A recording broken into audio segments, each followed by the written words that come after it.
Bismillahirrahmanirrahim. Qala al-musannif rahimahullah ta'ala wa nafa'ana bihi wa bi'ulumihi fid dharain amin ya rabbal alamin. Wa ba'da ad-dukhul fiha syai'ani, dan sunnah salat ba'da ad-dukhuli, setelah masuk. Maksudnya setelah masuk itu setelah takbiratul ihram. Jadi bahasa sederhananya ini sunnah di dalam sholat gitu. Kalau yang lalu kita pelajari tentang sunnah sebelum sholat. Sunnah sebelum sholat ada 3. Yang pertama ada azan, yang kedua ada iqamah. Walaupun azan kemarin sudah disinggung, diperdebatkan oleh sebahagian ulama, karena ada pandangan ulama yang menyebut bahwa azan itu hukumnya bukan sunnah, tapi hukumnya fardu kifayah untuk satu kampung begitu, fardu kifayah. Tapi kalau dalam pandangan mazhab Imam Syafi'i, ini kitab yang kita pelajari, azan itu hukumnya sunnah, iqamahnya juga hukumnya sunnah. Dan ini berlaku bagi orang yang berjamaah juga orang sendiri. Artinya kalaupun kita sholat sendirian di rumah, atau mungkin hanya sekeluarga nih, bangun misalnya jam 4:30 misalnya, kan udah lewat tuh, mau ke mushola, mau ke masjid, susah nih kayak dapat atau enggak nih.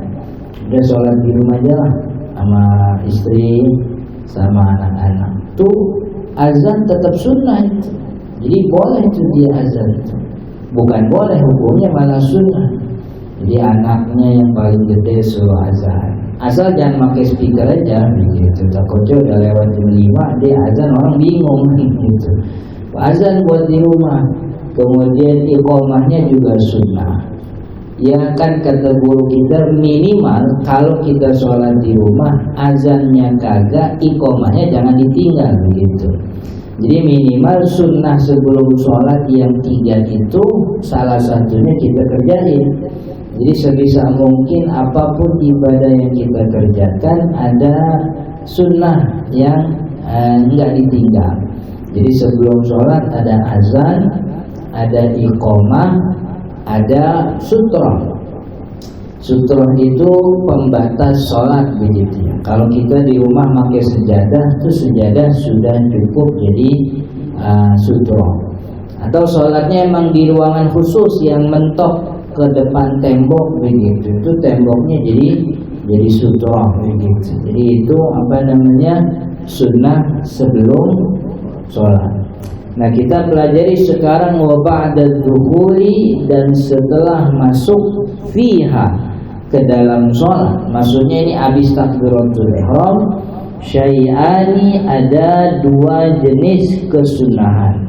2 jenis kesunahan itu maksudnya bukan 2 sunnah, tapi sunnahnya banyak, cuman dikelompokkan jadi 2 jenis. Yang pertama ada namanya sunnah ab'ad, sunnah ab'ad. Yang kedua namanya sunnah hayat. Jadi sunnah ab'ad itu artinya secara sederhana ya, sunnah ab'ad itu sunnah di dalam sholat yang kalau ditinggal dianjurkan diganti dengan sujud sahwi. Jadi sujud sahwi itu bukan cuman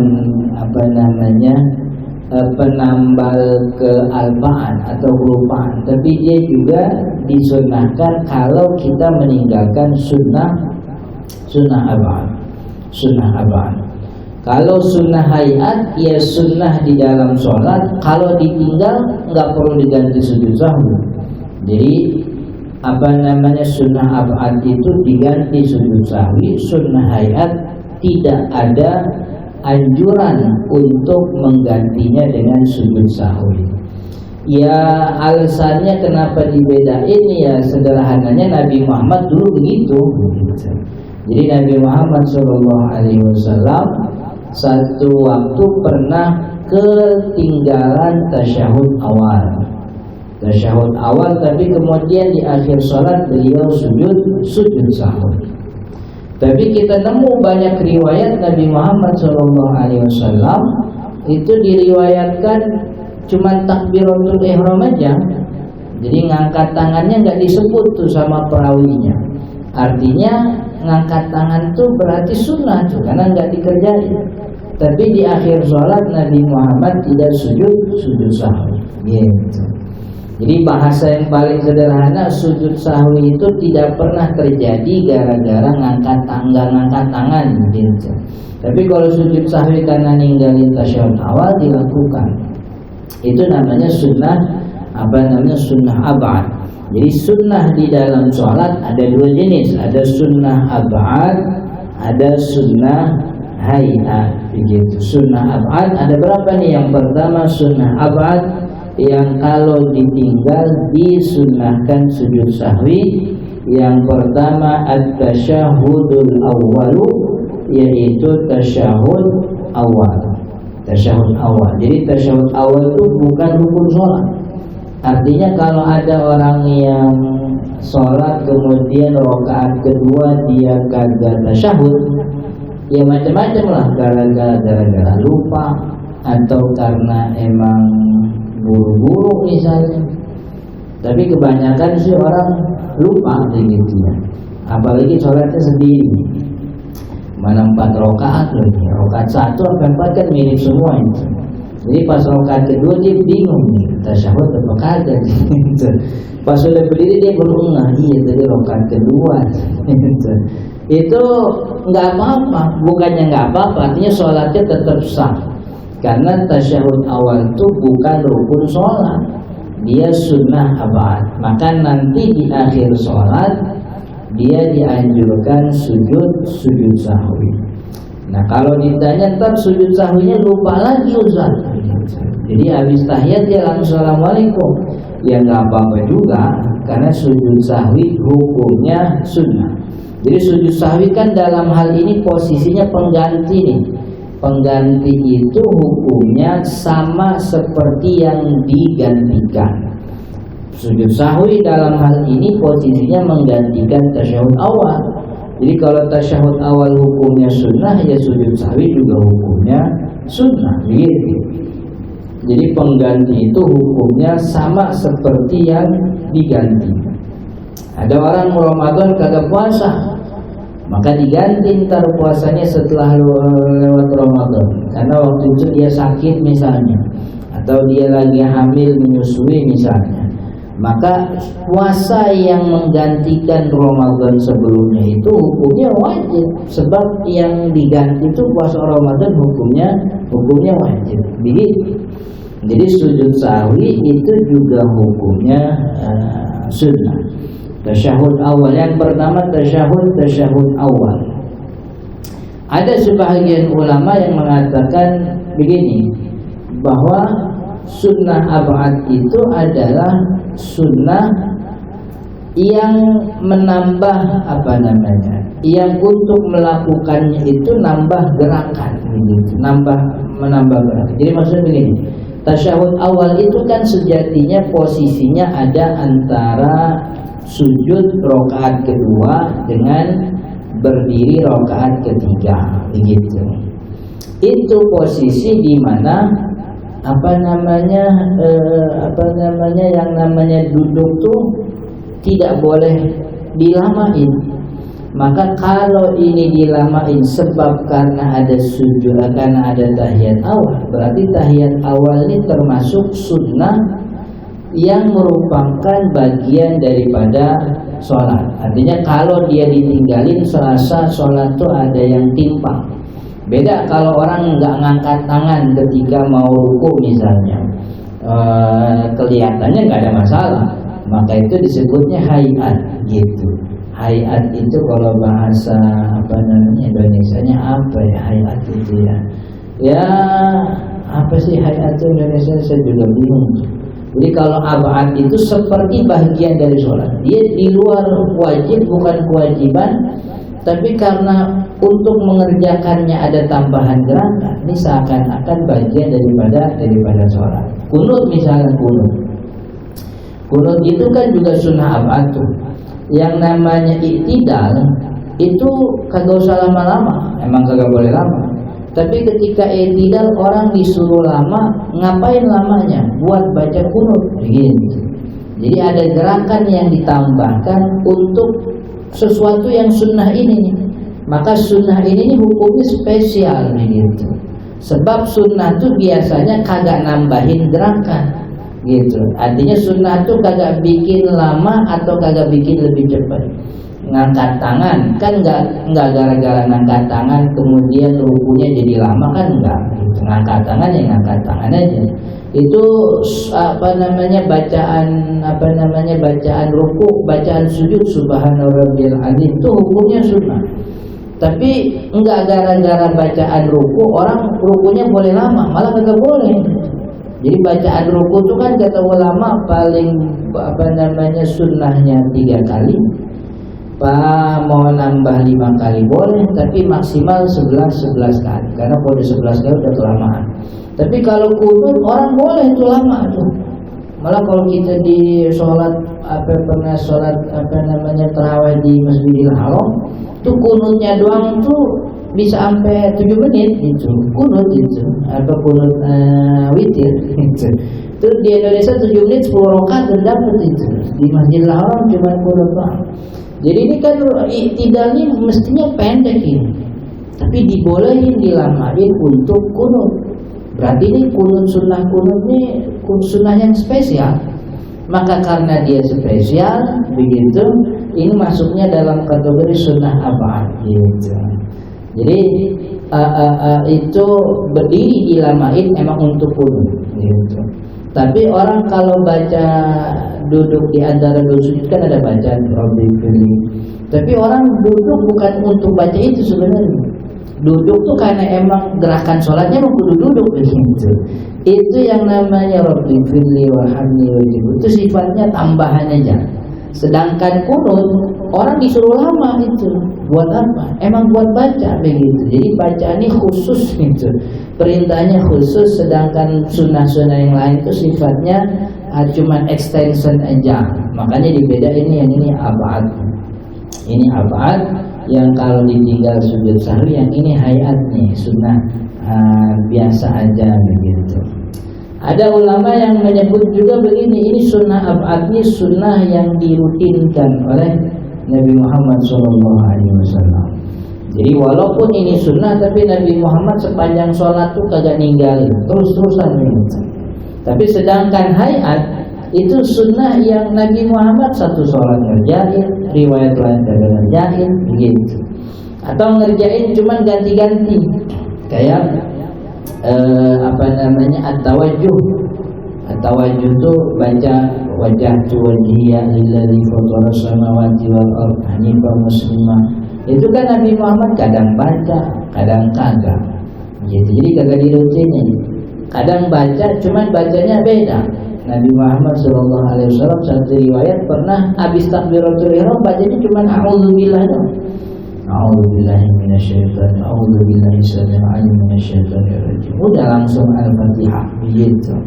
Berarti ini sunnahnya hayat. Sunnahnya enggak spesial lah begitu. Tapi kalau tasyahud awalnya ini termasuk sunnah yang hampir tidak pernah ditinggal. Yang kalau kemudian pernah ditinggal, Nabi Muhammad menggantinya dengan sujud sahwi. Itu sunnah abad. Jadi dia diberikan tempat khusus untuk mengerjakan sunnah tersebut. Sedangkan sunnah-sunnah yang lain kagak ada tempat khususnya. Sunnah baca Rabbana lakal hamd, itu posisinya ada ketika i'tidal.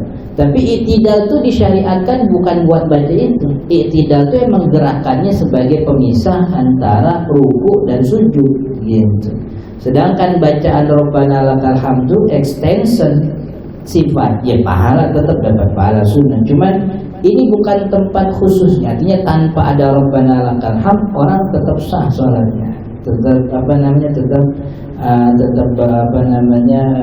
Sempurna sholatnya. Tapi kalau tahiyat itu itu dilamain duduknya, emang diberikan tempat khusus. Jadi memperlama duduk sebelum berdiri itu diberikan khusus untuk tasyahud awal. Padahal mestinya dia berdiri langsung aja juga nggak apa-apa, tapi ada tempat khususnya. Makanya sunnahnya nih lebih tinggi. Jadi sunnahnya ini sunnah at-tasyahudul awal, yang pertama tasyahud awal, tentu termasuk dengan duduknya. Wal qunutu fi subhi, dan juga kunut di dalam salat subuh. Ini sunnah ab'ad yang kedua. Yang pertama tasyahud awal, yang kedua al-qunutu fi subhi, kunut di waktu salat subuh. Kalau kunut di salat subuh posisinya setelah i'tidal, setelah ruku. Jadi setelah ruku berdiri kemudian kunut. Karena ada sebahagian riwayat mengatakan kunut itu posisinya sebelum ruku. Riwayat yang dipakai oleh beberapa ulama mazhab Imam Ali. Dulu diriwayatkan Sayyidina Ali bin Abi Thalib itu doa kunut sebelum ruku. Jadi satu cerita kita pernah dapat, ada kitab namanya Al-Mughni, kitabnya orang Hambali yang nulis Imam Ibnu Qudamah. Beliau cerita zaman Sayyidina Utsman bin Affan menjabat sebagai khalifah, itu di Nabawi yang jadi imam tarawih Sayyidina Ali. Itu. Jadi waktu Sayyidina Utsman kan ibaratnya kalau Masjid Nabawi itu masjid negara lah gitu, masjid istana lah gitu. Itu imamnya kagak sembarang orang. Itu dipilih langsung sama Sayyidina Utsman. Yang jadi imam itu Sayyidina Ali. Dari malam pertama sampai malam 20 berjamaah. Nah Sayyidina Ali itu tiap malam tarawih, itu zaman Sayyidina Utsman, Sayyidina Ali jadi imam, itu tiap malam tuh khatam Quran 20 rakaat itu. Jadi rakaat pertama sampai, kalau kita kan khatam 30 malam ini ya, Sayyidina Ali khatam 1 malam itu. Itu di akhir di akhir salat, di akhir rakaat ke-20 itu setelah qul a'udzu birabbin nas, Sayyidina Ali ngangkat tangan baca doa khutmul Quran, Allahumma arhamna bil Quran gitu. Itu kan juga bagian daripada termasuk kunut juga itu, karena kunut kan artinya memang berdoa di dalam sholat itu. Ya, Sayyidina Ali itu kunutnya sebelum ruku. Jadi habis baca qul a'udzu birabbin nas, kemudian dia ngangkat tangan doa kunut sebelum ruku. Setelah doa baru kemudian ruku i'tidal. Nah, ada ulama yang menyebutkan berarti kunut subuh juga begitu juga. Salah satunya mazhab Imam Malik. Nah, tapi kalau kita nih mazhab Imam Syafi'i, dan ini udah jadi kelaziman ya di kita tuh, kunut tuh selalu setelah ruku. Orang-orang yang nyoba kunut sebelum ruku pasti dikeluarin dari masjid. Itu beda aliran. Padahal itu ada riwayatnya. Cuman Imam Syafi'i enggak. Kita lebih menguatkan pandangan kunut itu setelah ruku. Jadi i'tidal, setelah baca doa i'tidal Rabbana lakal hamd, dia mulai baca kunut gitu. Dan kunut di dalam mazhab Syafi'i, kunut subuh itu sunnah ab'ad. Nah, kunut subuh ini Imam Syafi'i, Imam Malik, Imam Abi Hanifah nggak ada kunut subuh. Imam Ahmad bin Hambali nggak ada kunut subuh. Gitu. Makanya di Masjidil Haram, di Masjid Nabawi itu kagak ada kunut subuh, sebab kebanyakan ulama-ulama di Saudi Arabia itu mazhabnya Hambali gitu. Mazhab Imam Ahmad bin Hambal kunut itu tidak ada di dalam sholat subuh. Terus kalau ada orang Hambali kunut subuh gimana Ustaz? Itu namanya khilaful aula. Khilaful aula tuh kagak bagus. Bagusnya jangan kunut begitu. Tapi kalau kunut boleh, ya boleh, cuman kagak bagus. Sholatnya sah sholatnya.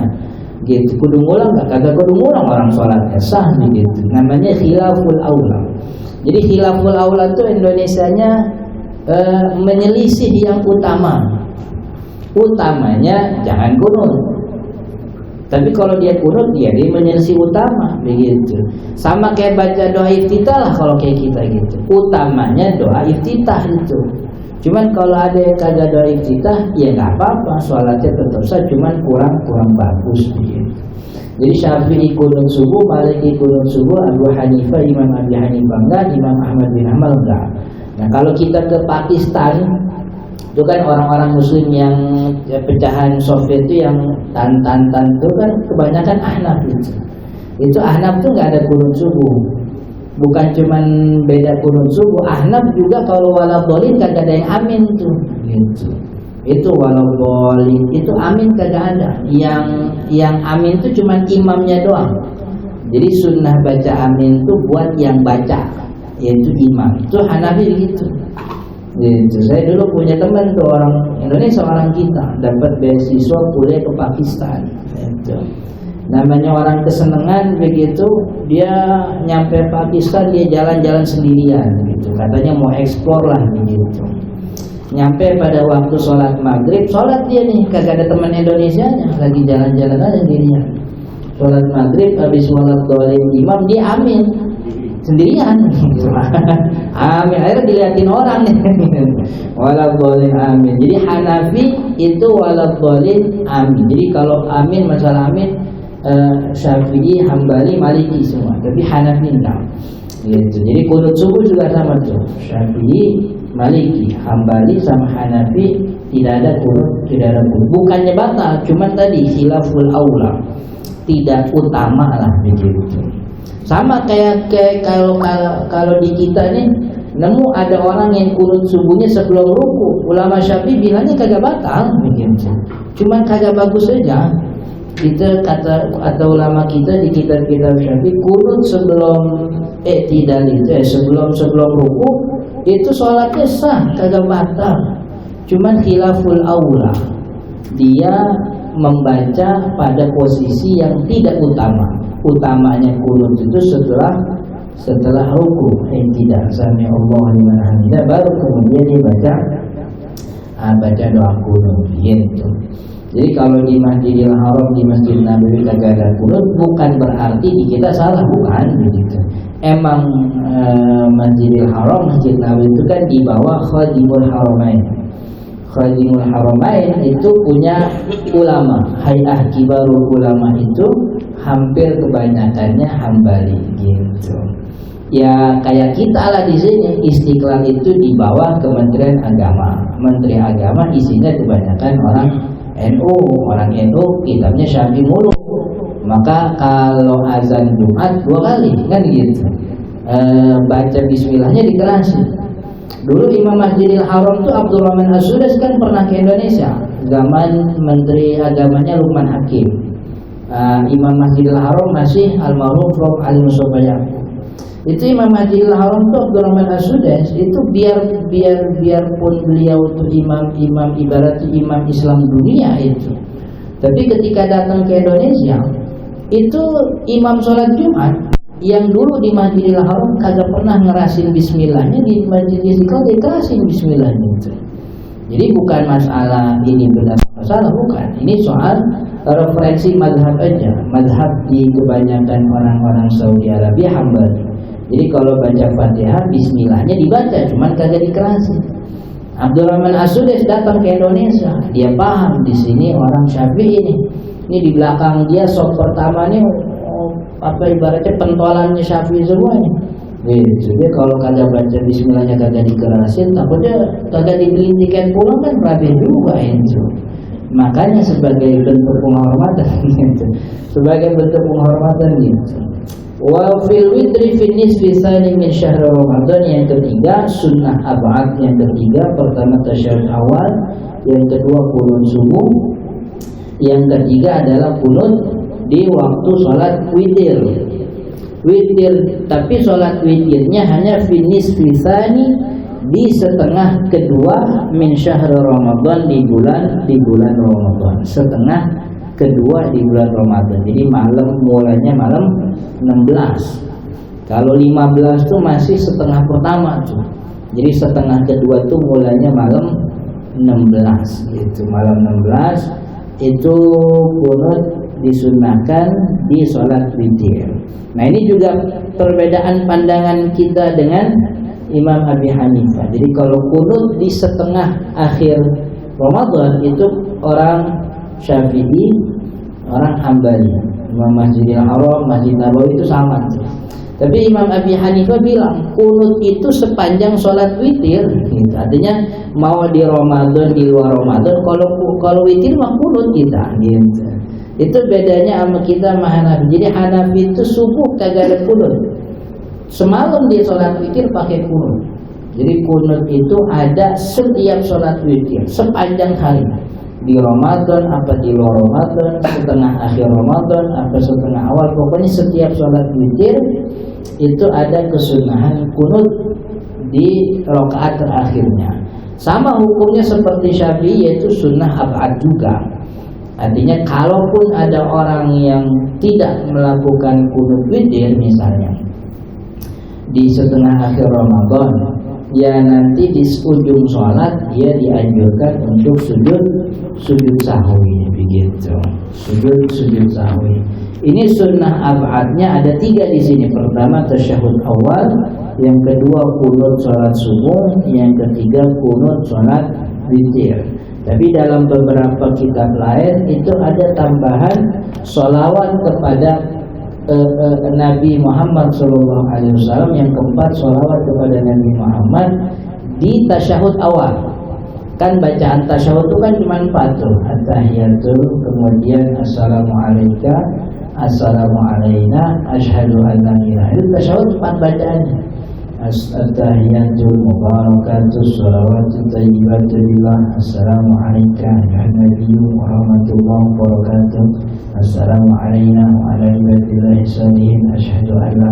Ini 4-4-nya ini mau dibolak-balik boleh nih, kata Imam Nawawi di Al-Adhkar, boleh baca tasyahud dulu asyhadu an la ilaha illallah, terus baru baca at-tahiyat. Cuman kan ribet tuh ya gitu.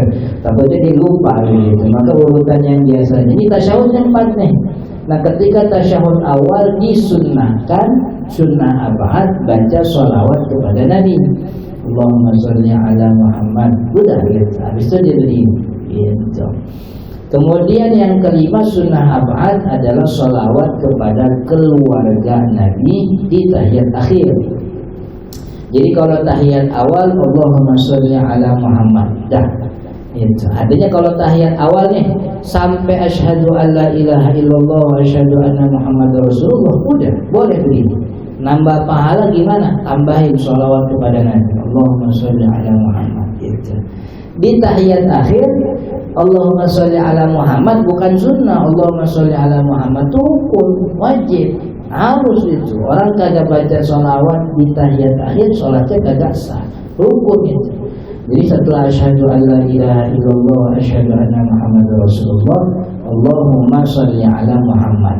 Tuh, habis itu dia mau assalamualaikum boleh gitu. Cuman biar nambah pahala baca juga sholawat kepada keluarga Nabi. Allahumma sholli ala Muhammad itu kan cuma buat Nabi Muhammad toh doang.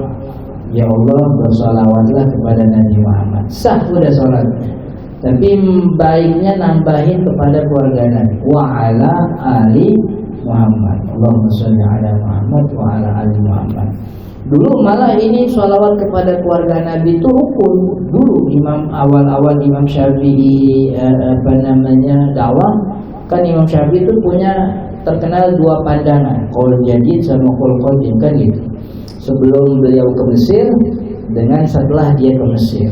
Sebelum di Mesir beliau mengatakan sholawat kepada keluarga Nabi itu rukun. Makanya sampai sekarang ada ulama Syafi'i itu yang pakai pandangan ini, yang kalau sholawat di tahiyat akhir kagak ada keluarga Nabinya kagak sah begitu. Tapi pandangan terbaru, pandangan jadid setelah beliau ke Mesir, sholawat kepada keluarga Nabi hukumnya sunnah, sunnahnya sunnah ab'ad. Dan sunnah yang paling bagus ketika tahiyat akhir itu sholawat Ibrahim. Allahumma sholli ala Muhammad wa ala ali Muhammad kama shallaita ala Ibrahim wa ala ali Ibrahim wa barik ala Muhammad wa ala ali Muhammad kama barakta ala Ibrahim wa ala ali Ibrahim fil alamin innaka Hamidum Majid. Jadi itu top levelnya sholawat gitu. Jadi di luar sholat pun sholawat, di luar sholat itu sholawat terbaik itu sholawat Ibrahimiyah. Dan itu dieksplisitkan oleh Nabi Muhammad SAW bahwa sholawat yang paling agung adalah sholawat salawat Ibrahim begitu ya. Tapi kan di luar itu para ulama bikin itu zikir-zikir salawat, seperti salawat nariyah misalnya, seperti salawat tanjimiyah misalnya, salawat yang lain-lain gitu. Tapi salawat yang paling level tertinggi yang disebutkan oleh Nabi Muhammad SAW, salawat Ibrahim. Sholat jenazah habis takbir yang kedua itu kan salawat, itu yang paling bagus salawat Ibrahim begitu. Jadi itu sunnah apa? Wa hayatuha, dan sunnah jenis yang kedua sunnah hayat. Sunnah hayat itu tadi sunnah yang kalau ditinggal ya sholatnya sah, dapat pahala, cuman tidak ada anjuran sujud sahwi.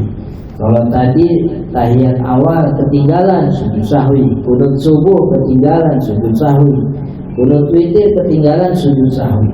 Tapi kalau sunnah hayat ini tidak ada anjuran sujud sahwi. Wa hayatuha, dan sunnah hayat 15 khoslatan, ada 15 item, ada 15 perkara. Yang pertama raf'ul yadaini inda takbiratul ihram. Yang pertama mengangkat tangan ketika takbiratul ihram. Jadi ngangkat tangan itu sunnah. Allahu Akbar, itu ngangkat tangan hukumnya sunnah. Nah, karena ini dikatakan sunnah sebab pertama riwayat daripada Nabi Muhammad SAW itu tidak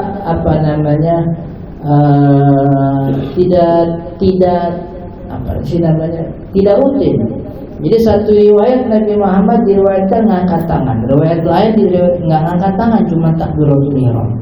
Makanya dari sekian banyak riwayat tentang bagaimana sholatnya Nabi, itu ulama sepakat yang rukun itu cuma takbir doang, Allahu Akbar. Sebab dari A sampai Z riwayat tentang sholat Nabi Muhammad nggak pernah ninggalin takbiratul ihram, ngomong takbiratul ihram. Sedangkan ngangkat tangannya riwayatnya macam-macam. Satu ini bilang ngangkat, itu kok bilangnya kagak ngangkat. Malah Nabi Muhammad waktu ngajarin orang yang sholatnya salah tuh di Nabawi kan ya, ada orang yang sholatnya salah, disamperin sama Nabi Muhammad, ulanginlah sholatnya, belum benar katanya gitu. Ayo sholat lagi dia 2 kali. Kata Nabi Muhammad, sholat lagi belum benar, ulangin lagi. Sampai 3 kali dia bilang, ya Rasul, saya udah kagak bisa ini, itu paling bagus tadi gitu. Udah capek juga 3 kali kagak benar juga, ajarin dah gitu. Nabi Muhammad ngajarin, dan Nabi Muhammad kagak ngajarin takbir ngangkat tangan. Nabi Muhammad nyuruh takbiratul ihram tapi nggak nyuruh ngangkat tangan gitu. Oh berarti ngangkat tangan bukan rukun. Ngangkat tangan hukumnya sunnah. Dan kalaupun riwayat daripada Nabi Muhammad SAW tentang ngangkat tangan, itu riwayatnya bervariasi. Satu riwayat Nabi Muhammad ngangkat tangan gitu hatta yuhadi ibhamahu syahmatai udhunai. Beliau ngangkat tangan sampai jempolnya itu sejajar dengan daun telinganya. Satu riwayat Nabi Muhammad hatta yuhadi mankibaihi, sampai sejajar dengan pundaknya gitu. Jadi ngangkat tangannya Nabi Muhammad bervariasi. Dari banyak variasi itu, kalau ulama Syafi'i itu lebih mensunnahkan, maksudnya lebih afdolnya itu ngangkat tangan sampai kuping.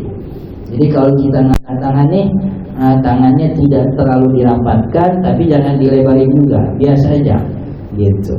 Nah kemudian diangkat begitu sampai kemudian sejajar dengan daun telinga.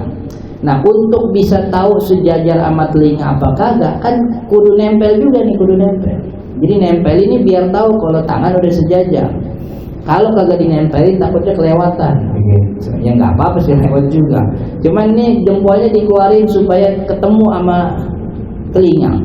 Jadi ditempelin supaya memenuhi kriteria sejajar gitu. Itu kemudian ini Syafi'i begini.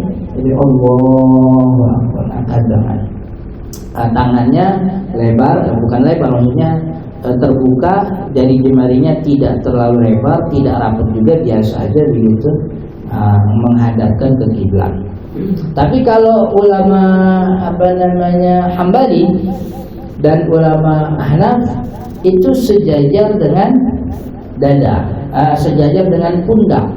Cuman sejajar dengan pundak ini tidak pernah sampai, saya yang kurang referensi, sejajar dengan pundaknya di depan apa di samping. Karena kalau saya lihat orang macam-macam gitu. Ini sejajarnya di samping apa di depan gitu. Tapi kalau yang kita lihat di praktek sholatnya, jadi kalau mau tahu sholatnya Hambali kan gampang sebenarnya, buka YouTube nonton Imam Masjidil Haram aja, itu Hambali semua itu. Jadi imam Masjidil Haram itu siapa juga itu Hambali semua gitu.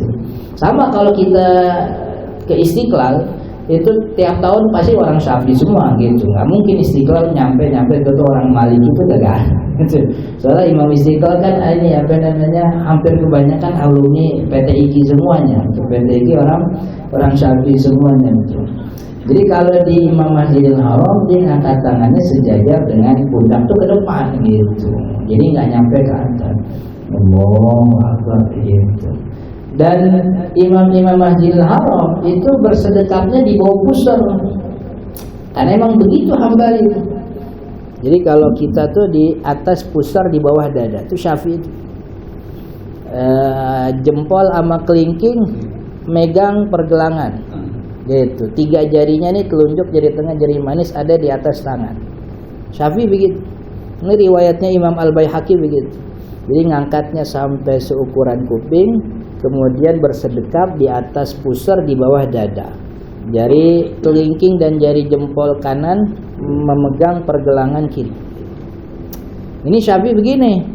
Tapi kalau Hambali mengangkat seukuran pundak lalu bersedekap di bawah pusar. Tuh gitu. Dan di bawah pusarnya bener ini tangan kanan tuh di atas telapak tangan kiri begini. Makanya kalau lihat Imam Masjidil Haram tuh begini semua tuh. Gitu. Yang di dada itu kalau dari kalau urutannya Imam Abi Hanifah, Imam Abi Hanifah sama nih kayak Imam Hambali di bawah pusar. Imam Malik kagak bersedekap. Imam Malik itu sunnahnya tangan dilurusin kalau sholat. Gitu. Orang Maliki begitu. Iya, ngangkat tangan doang, Allahu Akbar, lurus sudah. Nah, Imam Syafi'i di atas pusar di bawah dada. Imam Hambali di bawah pusar. Nah, yang di atas dada itu kagak Hanafi, kagak Syafi'i, kagak Hambali, kagak Maliki itu. Cuman ketika kita baca riwayatnya ternyata ada ulama namanya Imam As-Sun'ani. Ada namanya Imam As-Sun'ani. Imam Sun'ani itu ulama Yaman. Sun'a dari namanya Muhammad bin Ali. Sun'ani itu dari kalimat Sun'a, Sana'a Yaman. Jadi orang Sun'a. Beliau punya kitab namanya Subulus Salam. Jadi di kitab Subulus Salam dari banyak riwayat bersedekap beliau bilang yang paling benar tuh ngangkat tangan bersedekap tuh di atas dada. Itu kata Imam As-Sun'ani. Nah, Imam As-Sun'ani ini pandangannya kemudian diikuti oleh ulama yang namanya Nasiruddin Al-Albani. Nasiruddin Al-Albani punya kitab Sifat Sholat Nabi.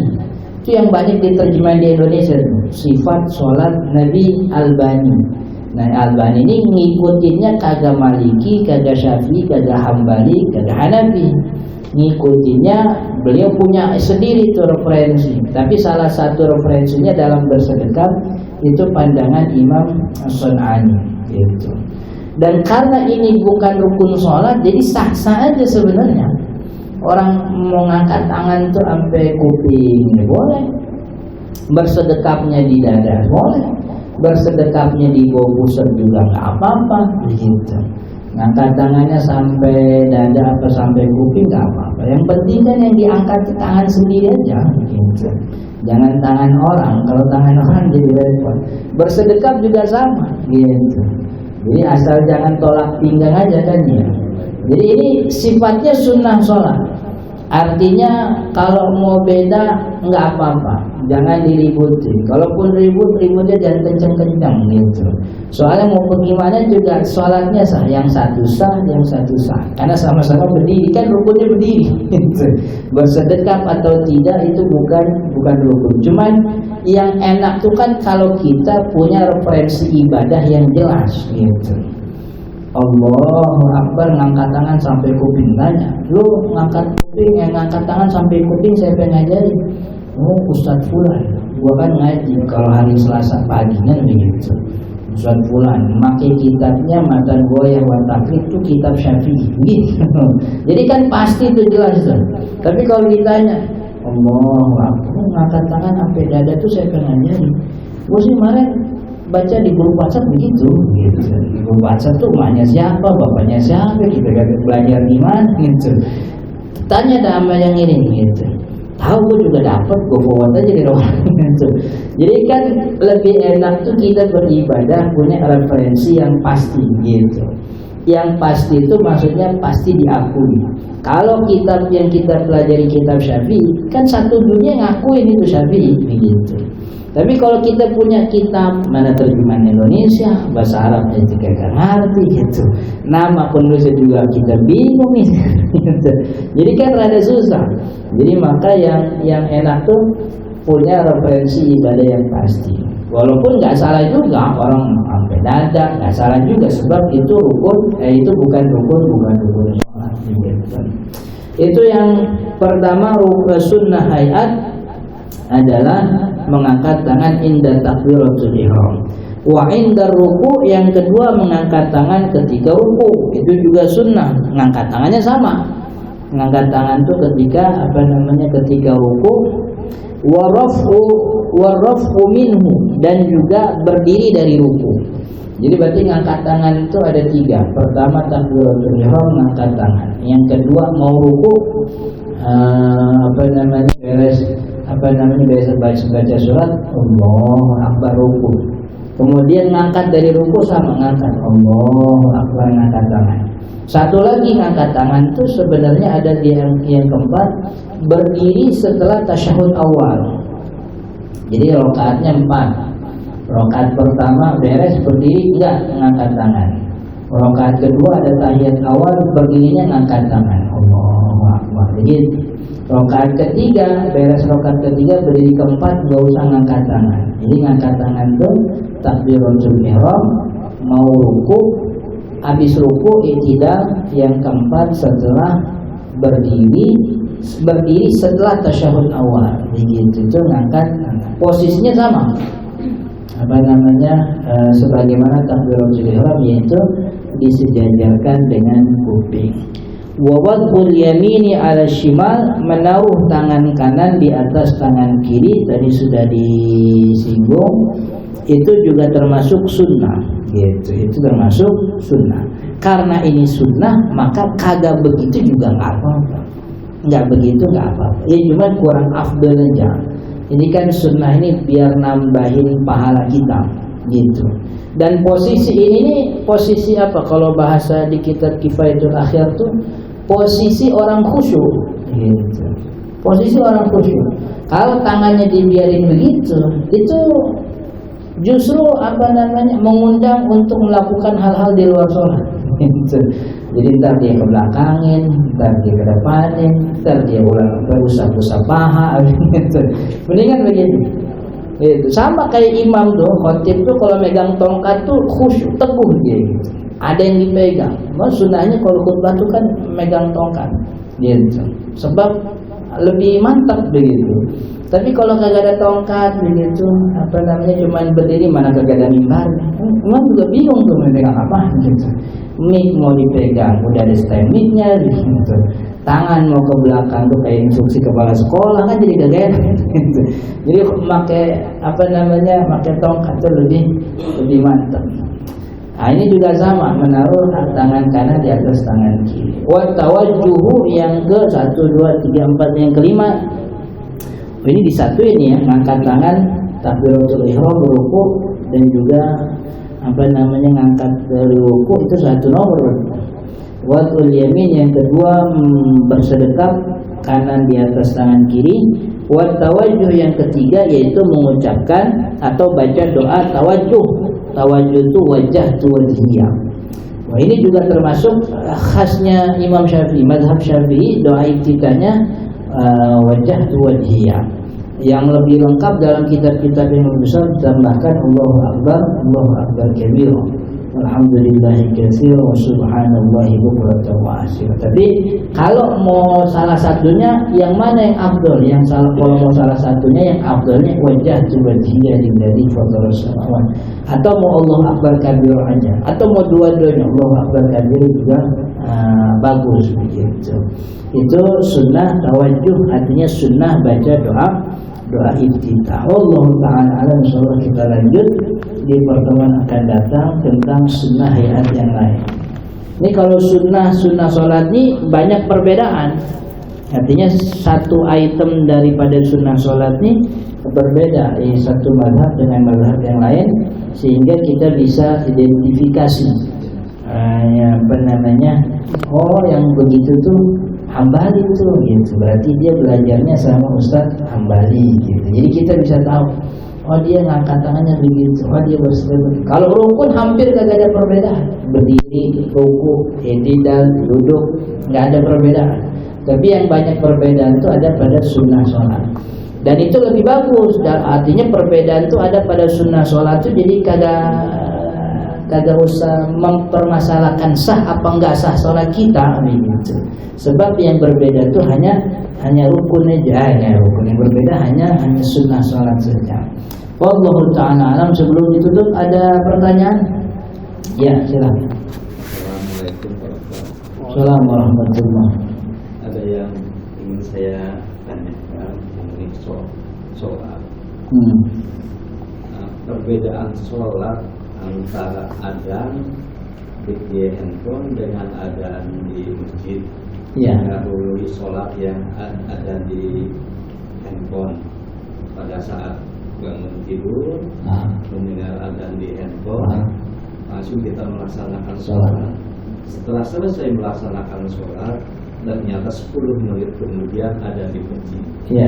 Apakah sholatnya itu sah atau tidak, dan apakah sholatnya tersebut dilanjutkan atau tidak?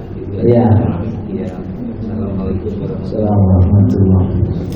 Jadi kembali kepada syarat sahnya sholat. Jadi waktu kita belajar tentang syarat sah sholat, salah satu syarat sah sholat itu dukhulul waqti, sudah masuk waktu sholat. Jadi syarat sah itu masuk waktu, bukan habis azan syaratnya. Jadi syaratnya itu masuk waktu. Kalau memang sholat yang kita kerjakan di waktunya, sudah di waktunya begitu, maka sholat kita sah. Walaupun masjid azan 10 menit kemudian gitu. Sebab standar sah itu bukan azan, tapi waktu. Azan orang bisa lebih cepat, bisa juga lebih lambat, tergantung muazzinnya kan ya. Muazzinnya kalau dapat boti, di DKI sekarang ada boti, bantuan operasional tempat ibadah. Itu ini saya ceritain ya. Itu tiap tahun boti itu dari mulai musolahnya, masjidnya, merbotnya, imamnya sama guru ngaji itu dapat 6 juta per tahun. Jadi dibagi 3 juta. Itu alhamdulillah sudah berjalan hampir 2 tahun ini. Sejak di DKI ya, kalau yang lain nggak tahu. Nah kalau habis dapat, kita kan ngumpul di grup ini, di grup ada guru ngaji boti begitu. Itu goyonya begitu. Ada urusan, biarinlah gua lambatin azannya, boti belum turun gitu. Gitu. Pada bercanda itu Ustaz gitu. Iya, jangan-jangan tuh di musola azannya lambat, botinya belum turun emang gitu.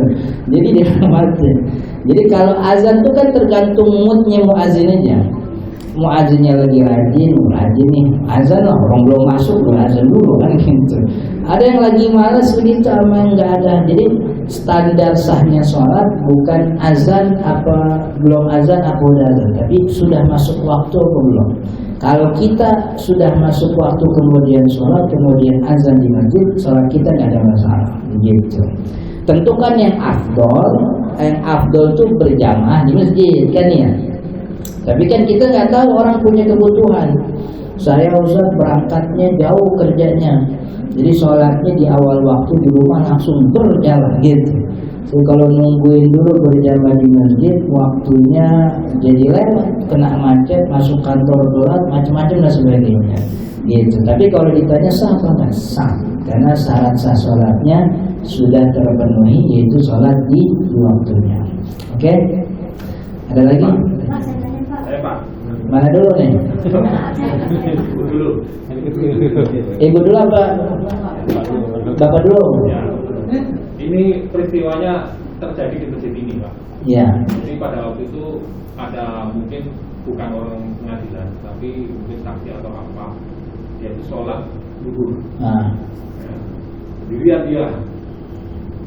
Ini saya makmumlah di belakangnya. Rupa-rupanya dia itu jamak, Pak. Dengan asalnya mungkin dia orang Jawa atau dan gimana itu hukumnya, Pak? Itu yang pertama. Yang kedua mengenai jamak kosor. Ini ketentuannya saya sudah sampai umur sekian belum begitu paham. Mana yang boleh dikosor, mana yang enggak. Artinya kapan, bukan mana, tapi kapan boleh saya kosor sama yang enggak. Karena saya kan perjalanan yang itu saya yang jalannya lebih dari apa dalam apakah ini Isa sama Isa ini boleh saya sama kosor apa enggak? Sholatnya kan disolat di stasiun Gambir misalnya. Itu Pak, terima kasih. Iya, jadi lama juga nih jawabannya nih bakal. Itu. Yang pertama, antara imam dan makmum itu boleh berbeda niat. Yang tidak boleh itu berbeda gerakan. Kalau imam niatnya sunnah, makmum niatnya fardu sah. Makmum niatnya sunnah, imam fardu sah. Makmum niatnya jamak, imamnya mukim sah. Imamnya jamak, makmumnya mukim atau sebaliknya sah. Jadi nggak ada masalah. Jadi kalau imamnya jamak misalnya kosor 2 rakaat sholat zuhur, kitanya makmum itu, maka ketika imam assalamualaikum 2 rakaat, ya udah kita berdiri ngelengkapin 4 rakaat. Jadi tidak ada masalah perbedaan antara imam dan makmum dalam masalah niat. Yang kagak boleh itu gerakan zohir, kagak boleh beda. Artinya imamnya sujud, makmumnya kudu sujud. Misalnya nih, imam di rakaat kedua itu kagak tahiyat awal, gitu. Ada makmum masuk di rakaat keempat, kan ketika dia masuk di rakaat keempat dia kagak tahu apa yang kejadian di rakaat kedua. Ketika imam assalamualaikum dia sujud sahwi, itu makmum wajib ikut sujud sahwi, sebab sujud itu gerakan zohir. Yang kalau dia beda itu rusak gerakan sholat, maka wajib ngikut. Jadi itu yang tidak boleh dalam berjamaah itu, tidak boleh menyelisih gerakan zahir. Tapi kalau perbedaan niat nggak ada masalah, gitu. Dan itu banyak contohnya, banyak dalilnya tentang bolehnya berbeda dalam masalah niat, gitu. Cuma nanti disesuaikan. Kalau imamnya jamak, kosor, gitu ya 2 rakaat, kita tinggal berdiri, gitu. Tinggal berdiri 2 rakaat lagi. Kemudian soal ya. masih belum jelas lagi. Ini kan ternyata sholatnya kan imamnya kan sama. Apakah saya kemudian yang 2 kan tadi sudah telat 2 nih misalnya. Apakah yang 2 saya selanjutnya itu bersama-sama dengan dia yang kosor, atau saya sendiri cuki-cukinya beda jadi cara imamnya sujud kita berdua. Jadi ikutnya dari awal. Ikut dari awal imam apa enggak? Enggak, Pak, dia kan enggak. Iya. Enggak tahu. Satu lah. Iya. Tahu kosor. Satu lah saya. Ini kan Pak saya. Iya. Sendiri kan. Itu saya sendiri. Dia rupa-rupanya berdiri juga, dia rupa-rupanya imamnya itu. Nah, itu kita ikut yang mana nih Pak? Apakah saya melanjutkan yang kurang 3 atau ikut imam yang kurang 2 kosor? Enggak kurang 3, terusin 3. Jadi beda sama imamnya tadi. Iya, jadi barangnya cuma 1 rakaat doang itu. Kalau beda orang ya cuma orang. Itu.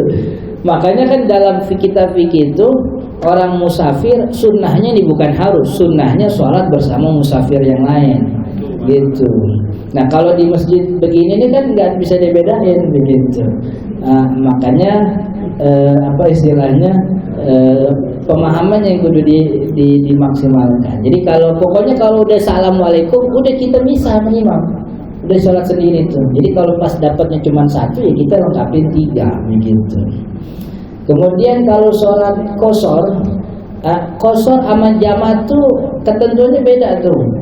Jadi orang boleh kosor tuh cuma 2 sebabnya. Ini kosor tuh sholat 4 jadi 2, Zuhur, Asar, Isya itu 4 rakaat jadi 2 rakaat itu kosor. Jadi meringkas 4 rakaat jadi 2 rakaat.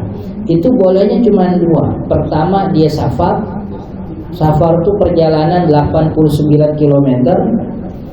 Yang kedua itu wukuf di padang Arafah. Orang kalau nyampe Arafah walaupun dia orang situ misalnya begitu, dia kemudian ihram labbaik Allahumma hajjan, baru hari pertama langsung masuk Arafah dia udah boleh kosor. Sebab kosor dapat yaitu wukuf. Artinya kalau kosor kalau dia musafir boleh kosor. Nah, kalau jama' ini lebih daripada musafir. Jadi kalau jama' itu kan mengumpulkan 2 sholat di satu waktu, Zuhur, Asar di satu waktu, entah di waktu Zuhur atau di waktu Asar. Sholatnya tetap 2 kali, cuman waktunya 1. Zuhur, Asar di waktu Zuhur namanya jama' takdim, dan Maghrib Isya di waktu Maghrib atau di waktu Isya. Nah kalau orang udah boleh kosor, udah boleh jama', sebab salah satu sebab jama' itu adalah musafir. Jadi kalau kita udah musafir, kosor boleh, jama' juga boleh gitu.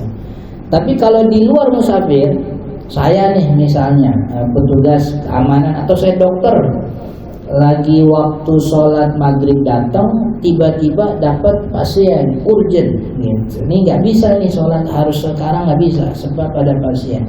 Maka saya niat, saya jamak sholat maghrib saya dengan sholat isya nanti. Sebab jamak boleh dilakukan bukan gara-gara safar saja, tapi karena sebab darurat. Jadi cuman nggak boleh kosor, sebab kan kosor cuman safar doang. Dia ini sebabnya darurat. Gitu. Orang bisa saja ikut ikut pengadilan yang berjam-jam nggak bisa ditinggal misalnya, itu boleh dijamak sebab keadaannya darurat. Jadi kalau kosor khusus untuk musafir, jamak musafir boleh, di luar safar orang boleh jamak, tapi nggak boleh kosor begitu. Jadi kalau bapak ibu perjalanan dinas ke Jogja lebih dari 89 km tuh, jadi di perjalanan boleh kosor juga boleh jamak begitu. Oke? Ibu lupa. Boleh nggak yang saya masih waktu saya mau bertanya masalah sholat untuk laki-laki. Itu kan laki-laki kan di keberadaan kalau sholat maghrib sama isya sama subuh kan dikerjakan. Kebetulan saya juga punya anak laki-laki, jadi dia sholatnya di rumah, tapi dia bacanya di dalam hati. Oh, iya.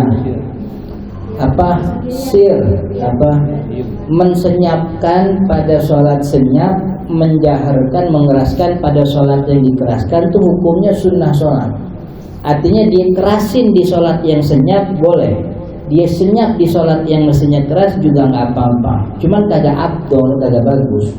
Jadi bagusnya tuh zuhur senyap aja, karena emang sholat senyap. Tapi kalau dikerasin boleh apa nggak usah? Boleh. Saya punya istri sholat zuhur sama sholat asar dikerasin kalau di rumah. Bisa saya tanya, emang kenapa baca dikerasin? Biar kagak lupa kan? Soalnya kalau diem aja itu rokat mirip semua 1-4 gitu. Jadi kadang-kadang lupa. Jadi dibaca dikerasin, benar itu. Benar, karena sholatnya sendirian di rumah. Jadi kita mestinya ini sholatnya zuhur nih, mestinya senyap, kita kerasin, nggak apa-apa, sholatnya sah. Maghrib mestinya keras, kita senyapin, nggak apa-apa. Sebab mensenyapkan atau mengeraskan bacaan bukan rukun sholat, dia sunnah sholat aja gitu. Jadi kalau kita punya anak laki di rumah sholat subuh kagak kedengaran suaranya, ini baca kagak nih anak itu sholatnya sah, sebab mengeraskan suara atau mensenyapkan itu bukan rukun sholat. Oke? Wallahu ta'ala alam. Subhanakallahumma wa bihamdika asyhadu an la ilaha illa anta astaghfiruka wa atubu ilaik. Assalamualaikum warahmatullahi wabarakatuh.